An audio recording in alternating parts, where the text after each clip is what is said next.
Et eller andet sted ligger et tilfældigt hus med 4 lejligheder. Ejendommen er beboet af 4 jævnaldrende mænd med en del til fælles, men alligevel holder de aldrig madklub, julefrokost eller arbejdsdag. På første etage bor verdens stærkeste mand. Hans baller er altid spændte, og han gør sit for at undgå kropskontakt.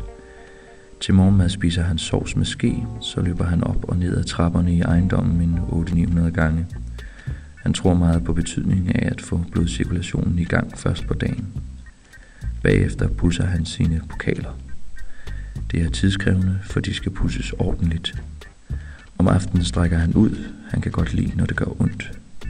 Han går altid i seng kl. 22.22. Det er et godt tidspunkt.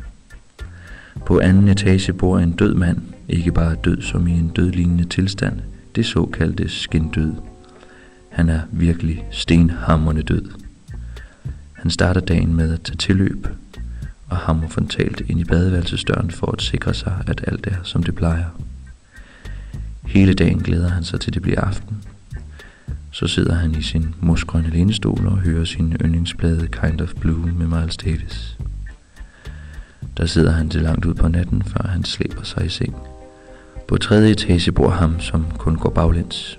Ingen ved hvorfor, men alle snakker om, at det vist nok altid har været sådan. Gennem tiden har han mistet kontakten til de fleste, for det er simpelthen så besværligt. Han kan sagtens få dagen til at gå med at stå ret op ad en væg og koncentrere sig om at tage et skridt fremad. Han er jo pinligt bevidst om, at det er den vej, alle andre går. Det er endnu ikke lykkedes, men han er egentlig ved godt mod. Han bakker i seng lige efter aftensmaden og sover omgående som en sten. Øverst oppe bor en araber, selvom han ikke er meget for at indrømme det. Hver morgen vågner han til Bjørn Tidmands lille sommerfugl. Han spiser gris og ko og kartofler og wienerbrød i alle afskygninger. Han elsker at løse krydsord, også selvom han aldrig løser dem, og nu Dansk Ordbog er hans bedste bog. Hans dage går bare. Der er så meget, der skal ordnes, men hans nætter er lange. Søvnløs og sent om natten ligger han og lytter efter ejendommens lyde.